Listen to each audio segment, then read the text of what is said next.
Margaret Wilson glanced at her watch as she walked briskly down the hospital corridor. It was 5 in the afternoon, almost time to finish her shift. While stopping by the nurse's station to organize patient charts, she mentally planned dinner. She would make macaroni and cheese, her 8-year-old daughter Amy's favorite, on the way home. Amy had seemed a bit down lately. Margaret's days were always busy as the head nurse in the emergency department. Divorced for 3 years, she struggled daily to balance work and raising a child as a single mother. Her ex-husband James rarely visited their daughter since moving to the West Coast with his new partner. Though child support payments arrived regularly, James didn't seem to understand that money wasn't all Amy needed. "Margaret, you've done enough for today. You can go home now," her colleague Susan called out. Margaret smiled and nodded. "Thanks. I need to pick up Amy." "Where is she today?" "At your mother's." "No, at my grandmother's," Margaret replied. "Amy often visits her grandmother after school." Susan nodded understandingly. Margaret's family dynamics were somewhat known at work. She occasionally vented to colleagues about her complicated relationship with her mother Carol and sister Helen. As Margaret drove, her phone rang. The screen displayed "Mother." After a moment's hesitation, she pressed the answer button. "Hello, Margaret?" Her mother Carol's voice always carried a subtle critical tone. "I'm calling about Amy." Anxiety flashed through Margaret's chest. "What's wrong? Did something happen to Amy?" "She's been leaving books strewn all over Ruth's house again. I told her to clean up, but she won't listen." Margaret sighed. While relieved this wasn't an emergency, she was tired of her mother complaining about trivial matters as usual. "All right. I'll pick her up right away." After hanging up, Margaret counted mentally to regain her composure. Her mother Carol and sister Helen lived in an apartment in the same town since her father's death. Carol's attitude had grown increasingly cold since Robert died of a heart attack 10 years ago. She was particularly critical of Margaret, constantly complaining about everything from her parenting methods to career choices. In contrast, Margaret's grandmother Ruth was the only ally who consistently showed understanding toward her and Amy.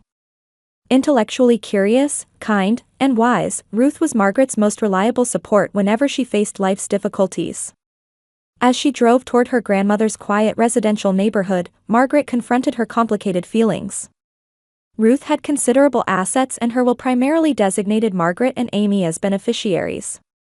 Carol and Helen knew this and were clearly dissatisfied. "Why are you the favored one?" Helen had once blurted out while drunk. "We care about Ruth too." In reality, however, neither Carol nor Helen had visited much until Margaret began bringing Amy to see Ruth several times a month. For Margaret, her relationship with her grandmother had nothing to do with money. Ruth was her emotional pillar and literally a grandma to Amy. Still, Margaret made efforts not to worsen her relationship with her mother and sister, partly to prove she wasn't spending time with Ruth for financial gain. When Margaret parked in front of her grandmother's house, she suddenly noticed her mother's car in the driveway. Since Ruth's health had deteriorated recently, Carol and Helen had started visiting frequently, claiming they were helping with caregiving. Margaret had mixed feelings. While grateful they were looking after her grandmother, she couldn't help doubting their true intentions. Opening the door, she heard Amy's voice from the living room. Her daughter sat on the floor, reading a picture book to Grandmother Ruth, who was seated in a large armchair, listening to Amy's story with a peaceful expression. However, her complexion was noticeably worse than before, and she looked thin and frail. "Mom." Amy noticed Margaret, put down her book, and ran to her. "I was reading Alice in Wonderland to Grandma." Margaret hugged her daughter and replied, "That's lovely." She approached Ruth and kissed her cheek.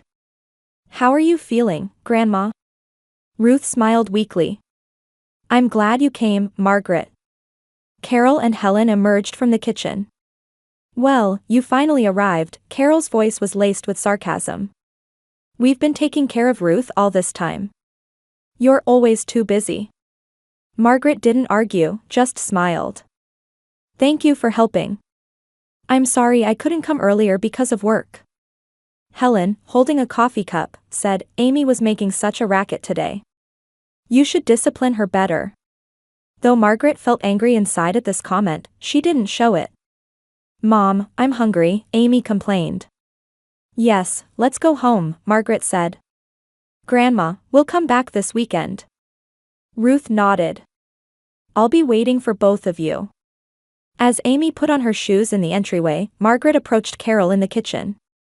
"How's Grandma's condition lately?" Carol shrugged. "The doctor says it's weakness due to aging. But don't worry, we're taking good care of her." Margaret nodded, feeling anxious. "Let me know if anything happens." Getting into the car, Margaret checked Amy's expression in the rearview mirror. Her normally chatty daughter was strangely quiet today. "What's wrong, Amy? Are you okay?" Amy nodded slightly, staring out the window. "I'm fine." However, Margaret sensed her daughter was hiding something. "Did something happen at Grandma's house?" "No, nothing," Amy answered, but her eyes never met her mother's. Several weeks passed, and Margaret noticed clear changes in Amy's behavior. Her usually energetic daughter, who would excitedly tell stories about her adventures and friends after school, had become withdrawn. She seemed especially exhausted after returning from her grandmother's house and had more frequent nightmares. One night, Margaret was awakened by Amy's screams and rushed to her daughter's room. Amy was curled up on her bed, trembling. "Amy, are you all right?" Margaret gently embraced her daughter. "Did you have a bad dream?" Amy nodded in her mother's arms, cold sweat seeping from her small body.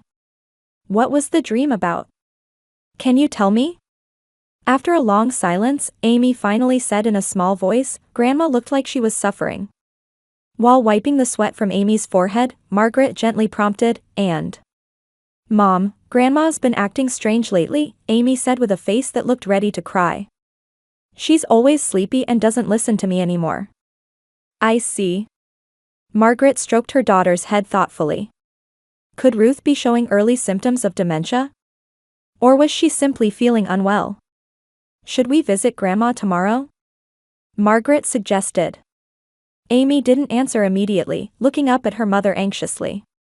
"I don't want to go when Aunt Helen and Grandma Carol are there." Margaret was surprised by these words. Amy had never shown clear aversion to her mother and sister before. "Why? Did something happen?" Amy fell silent again, murmuring, "Nothing."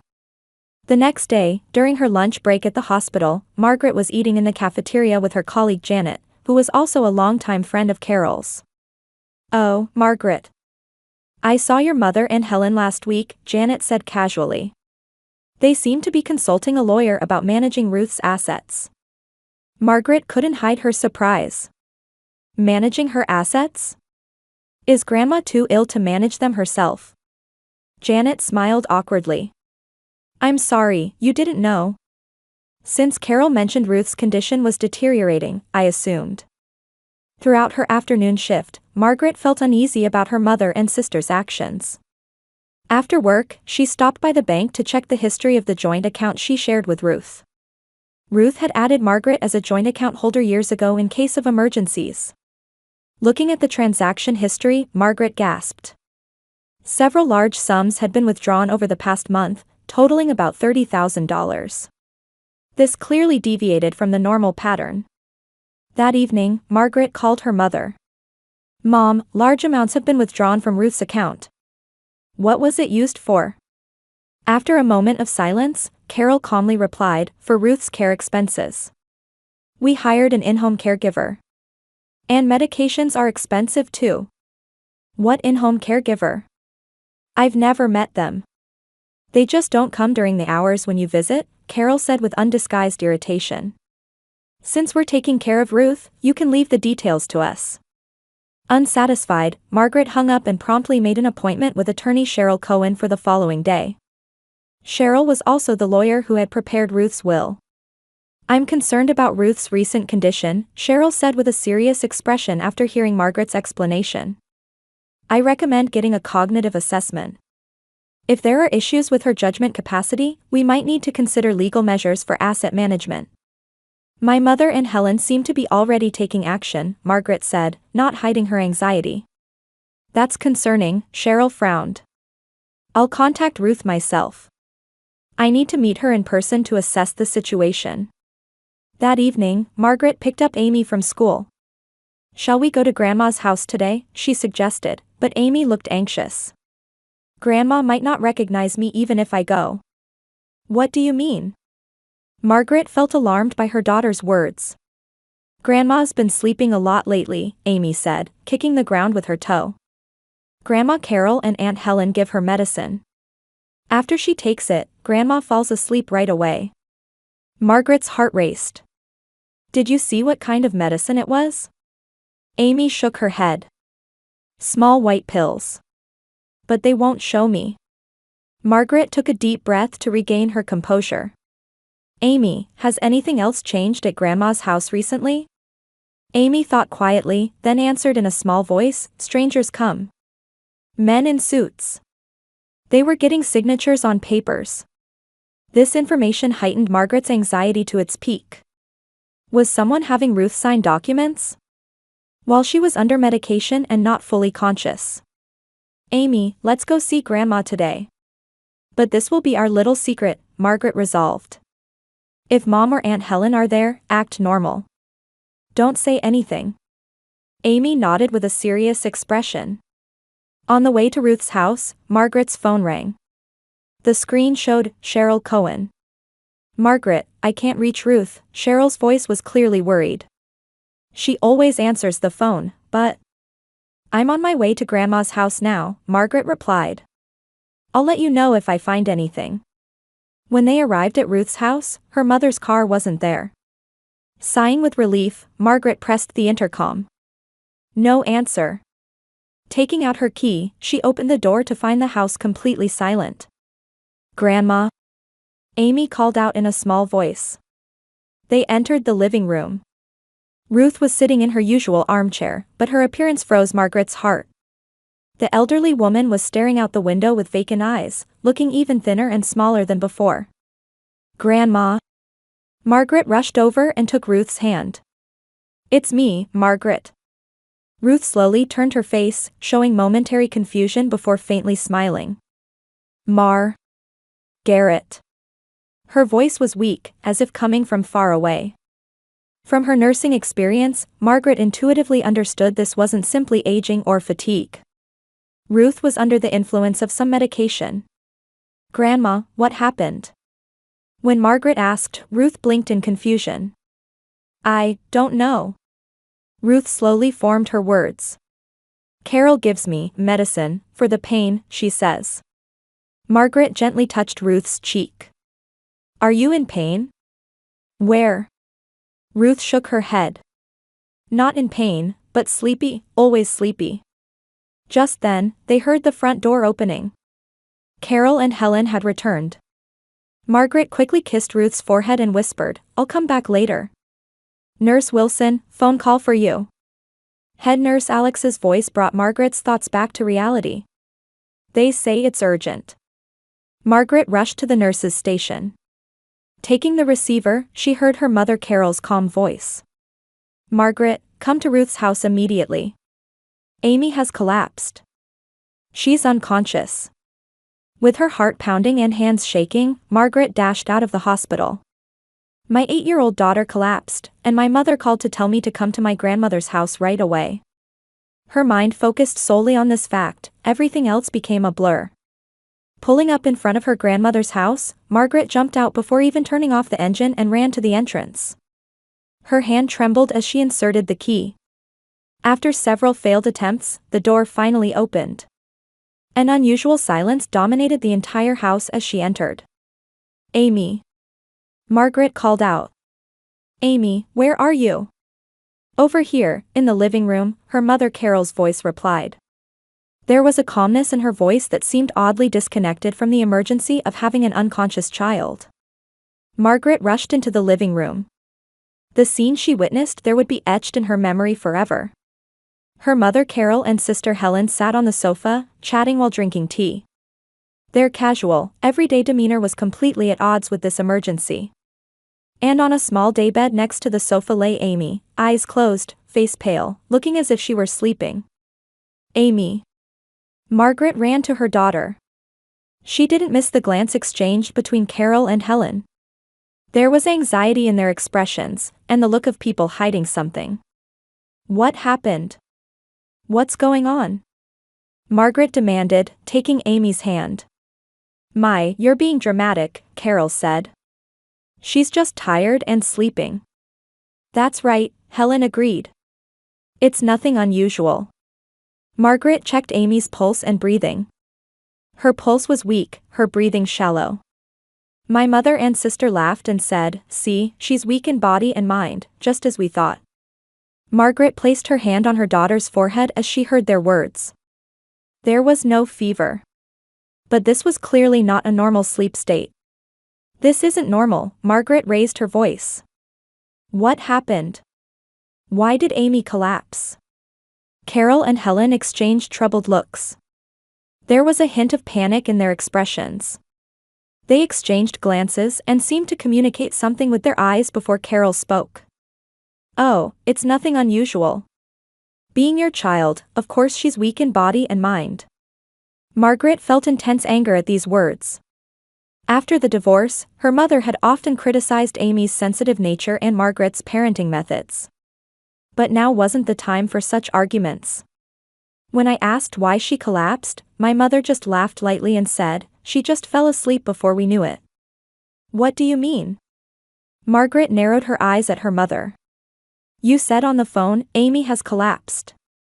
She's unconscious. Oh, did I say that? Perhaps I was a bit dramatic, Carol shrugged. Amy was reading to Ruth and then she got sleepy. We found her asleep. Based on her nursing training, Margaret checked Amy's condition again. She lightly tapped her daughter's cheek and called, "Amy, can you hear me? Open your eyes." There was no response. This is not normal sleep, Margaret declared. We need to call an ambulance. You're overreacting. Helen interrupted. She's just tired and sleeping. She'll wake up soon. Margaret continued examining Amy's body. There were no injection marks on her arms, no head injuries. But she noticed that Amy's right hand was tightly clenched. Where's Ruth? Margaret suddenly remembered her grandmother and asked. Resting in her room, Carol quickly answered. She hasn't been feeling well since this morning. But I'm calling an ambulance, Margaret took out her cell phone. This is clearly not normal sleep. Stop it. Carol stood up and grabbed Margaret's hand. Don't cause unnecessary worry by making a big deal out of this. Let go of me. Margaret shook off her mother's hand. At that moment, Helen stepped between them. Calm down. Amy is really fine. Let's wait a little longer and see. Margaret decided to trust her instincts. But first, she needed to examine her daughter's condition more closely. Looking at Amy's hand again, she noticed the small fist was rigid, clenching something. But I noticed my daughter's small hand. Margaret carefully began to spread Amy's tightly clenched fingers. What are you holding? It's nothing, Helen said hastily. Children often hold things while they sleep. Ignoring her, Margaret gently opened Amy's fingers one by one. There was a small pill, carefully wrapped in tape. Noticing something attached to the back, Margaret turned it over. And the moment I saw what she was holding, I didn't hesitate to call the police. Carefully attached to the back of the taped pill was a piece of a prescription label. It had Ruth Wilson printed on it along with Ambien 10 milligrams. A powerful sleeping pill. What is this? Margaret showed the pill to her mother and sister. Why does Amy have this? The color drained from both their faces. Helen stammered, while Carol suddenly became aggressive. I don't know what you're talking about. Amy must have picked it up somewhere. Margaret organized the situation in her mind. Her daughter lay unconscious, clutching a powerful sleeping pill prescribed to her grandmother. Recently, her grandmother had always seemed drowsy. Her mother and sister were clearly hiding something. What did you do to Amy? Margaret's voice trembled. Did you give her this medicine? Don't talk nonsense. Carol raised her voice. We would never do such a thing. Margaret checked her daughter's pulse again. It was weak but stable. She slowly picked up her purse from the table and casually took out her cell phone. Amy seems okay, she said, feigning calmness. I'm going to use the bathroom for a moment. Once locked in the bathroom, Margaret immediately called the police. In a low voice, she explained the situation and requested an ambulance and police officers. My 8-year-old daughter is unconscious and holding a prescribed sleeping pill. My grandmother may also be being drugged. After the call, Margaret took a deep breath to calm herself. Then she returned to the living room and sat beside Amy. Carol and Helen looked clearly anxious, frequently exchanging glances. Amy holding this pill wasn't a coincidence, was it? Margaret said quietly. She was trying to tell me something. What are you talking about? Carol's voice shook. It was just a coincidence. Margaret looked at her mother and announced, the truth will come out soon. I've called an ambulance. What? Helen exclaimed. Why? We told you she's fine. I'm not going to risk my daughter's life, Margaret said firmly. And the police are coming too. The remaining color drained from Carol and Helen's faces. They fell silent and huddled at the end of the sofa, distancing themselves from Margaret and Amy. Margaret gently stroked Amy's small cheek and whispered, "It's okay, Mom will protect you." Then she looked coldly at Carol and Helen. I won't let you near Ruth or Amy ever again. Soon the doorbell rang, and 2 uniformed police officers and paramedics stood at the entrance. Margaret invited them in. This way, she led the paramedics to Amy. This is my daughter Amy. She's unconscious, with a weak pulse and shallow breathing. Regaining her composure as a nurse, Margaret explained the situation to the paramedics. I suspect an overdose of sleeping pills. She was holding this. She handed over the taped pill in an evidence bag.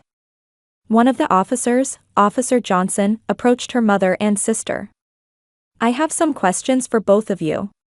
Could we talk in separate rooms? Though Carol and Helen resisted, the other officer, Officer Morris, remained in the living room watching them while Officer Johnson took Carol to the kitchen. Where's Ruth? Margaret asked Officer Morris as she watched the paramedics transfer Amy to a stretcher.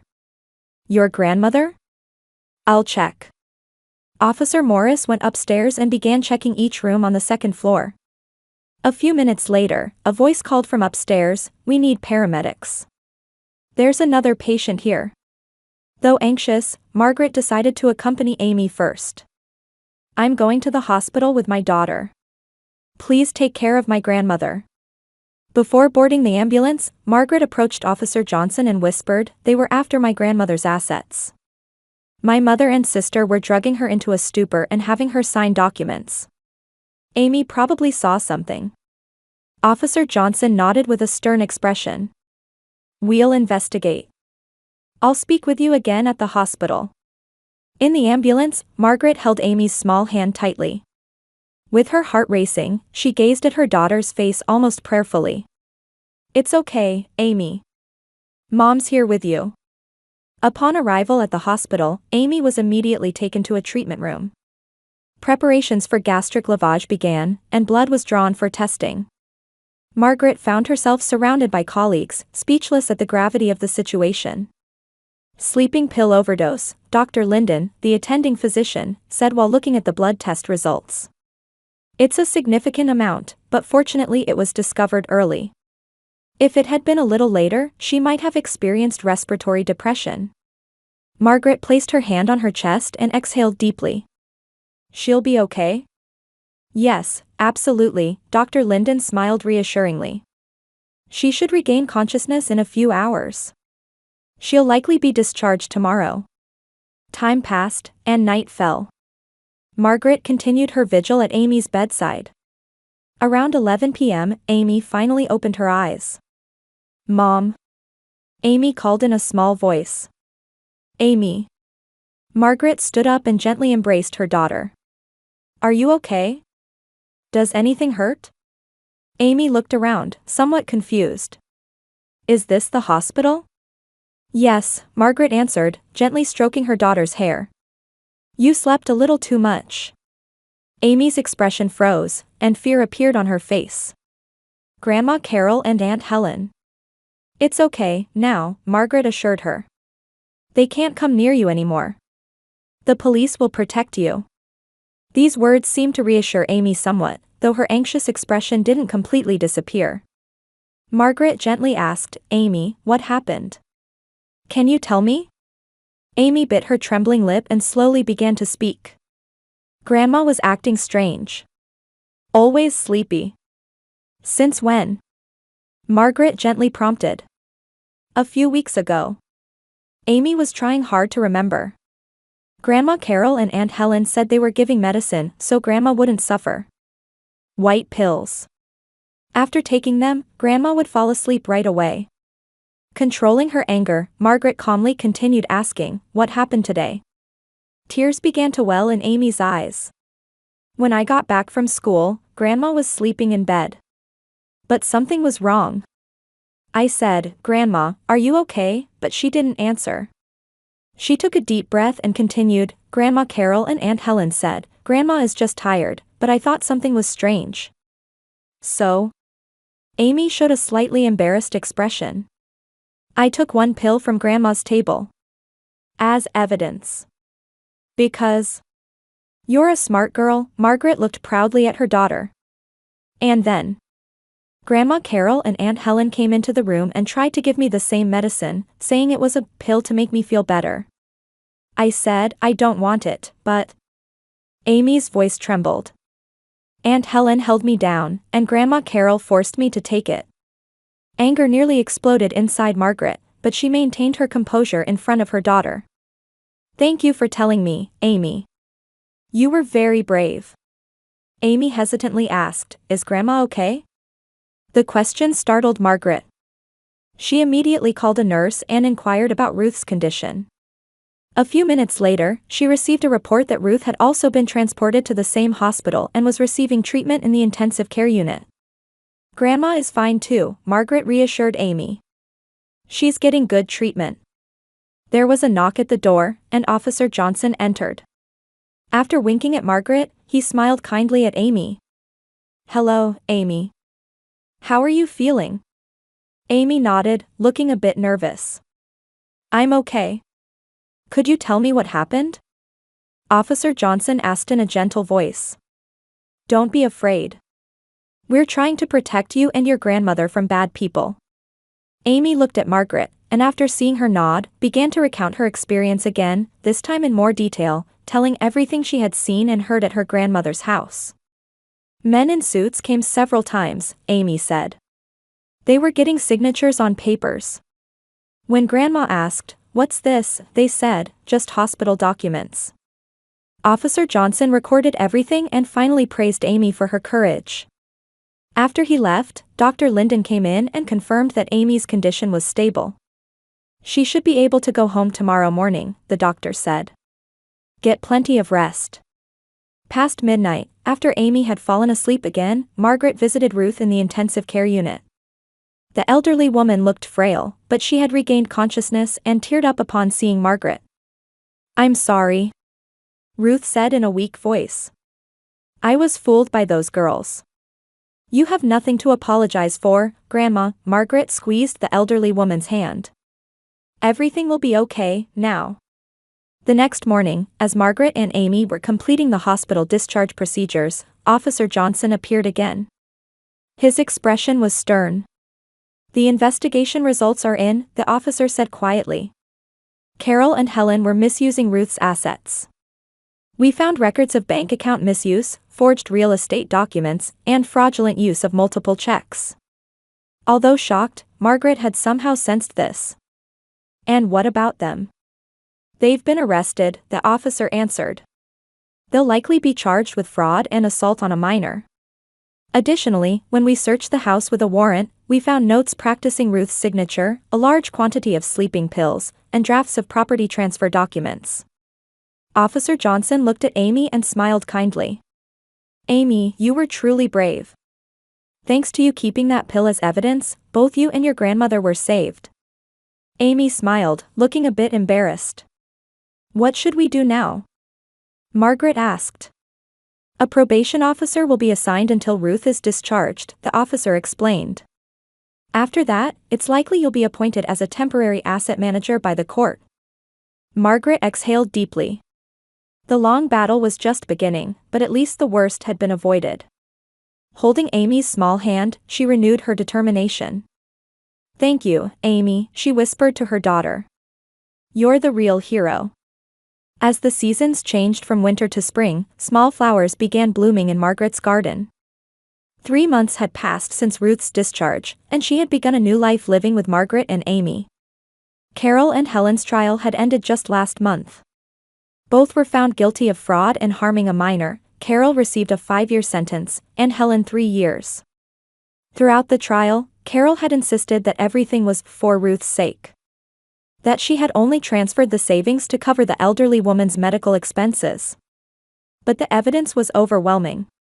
Unauthorized withdrawals from bank accounts, practice sheets for forging signatures, and even notes detailing medication dosage adjustments were discovered. Meanwhile, Helen changed her attitude midway through the trial, tearfully admitting her guilt. "I couldn't escape Mother's influence," she testified. "But that's no excuse. I'm truly sorry for what I did to my sister, my niece, and grandmother." Margaret couldn't forgive her immediately. Even when they passed each other in the courthouse hallway, she avoided Helen's gaze.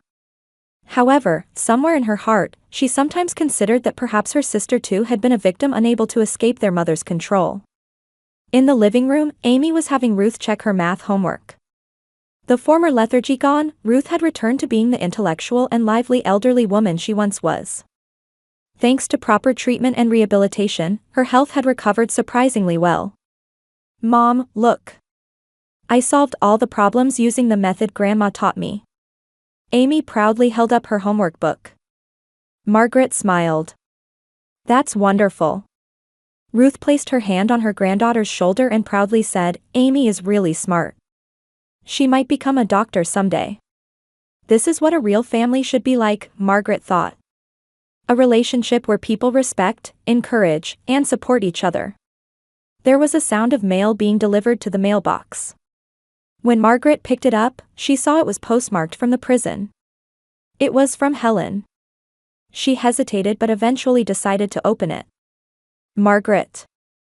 I'm not asking for forgiveness. I know I have no right to ask for that. I just want you to know something. I've started psychological counseling in prison. And I'm also participating in educational programs. I'm studying nursing. Someday, after I'm released, I want to do work that helps people. Please give my regards to Amy and Ruth. And know that I sincerely wish happiness for all of you. Helen." Margaret stared at the letter for a while. She couldn't forgive immediately. But perhaps, time might heal. "Did something happen?" Ruth asked. "A letter from Helen," Margaret answered quietly. "She seems to be trying to rehabilitate herself." Ruth was silent for a moment, then said, "People can change. It takes time, but they can." Margaret nodded. Then she glanced at the new asset management plan documents she had drawn up with the lawyer. Now she was Ruth's legal asset manager, handling everything transparently. Not for money, but to protect someone dear to her. "Hey, everyone," Margaret suggested. "Shall we go for a picnic this weekend?" Amy jumped up with joy, and Ruth nodded happily. Outside the window, the spring sunlight shone as if blessing the beginning of their new life. Having overcome difficulties, they had become a family in the truest sense. It was a stronger bond formed not just by blood, but by caring for and protecting each other. As Margaret looked at Amy and Ruth, she made a silent vow she would continue to protect this precious family.